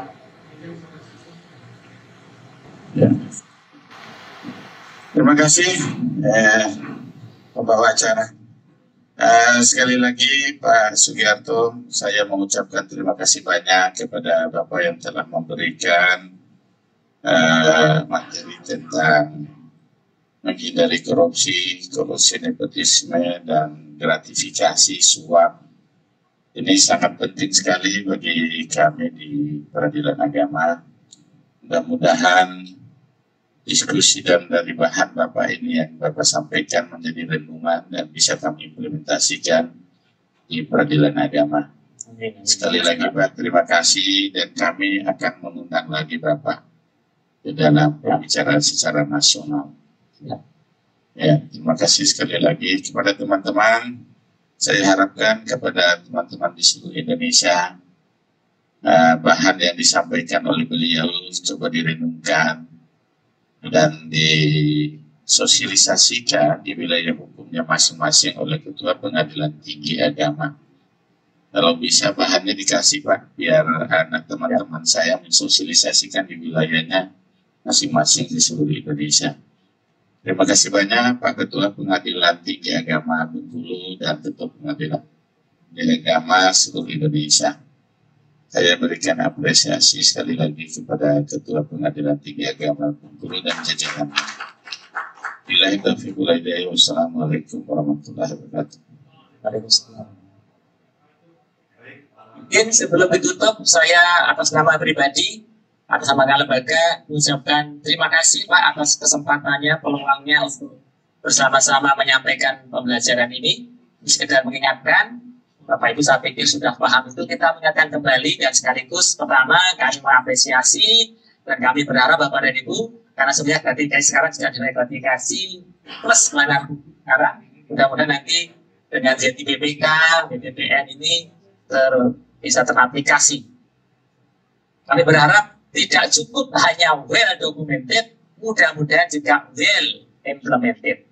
Begitu, dan mari kami sampaikan sebuah pernyataan, mari kita membiasakan yang benar, bukan membenarkan yang biasa. Sebelum selesai saya sampaikan, saya tutup dengan pantun. Jika ada sumur di ladang, Bapak Ibu, gimana Pak Alvin?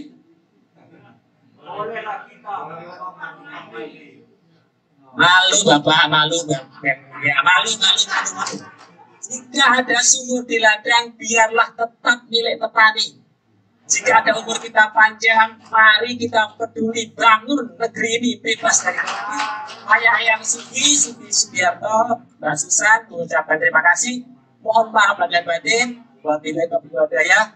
Assalamualaikum warahmatullahi wabarakatuh. Terima kasih kepada Bapak Dirjen dan para narasumber yang telah hadir.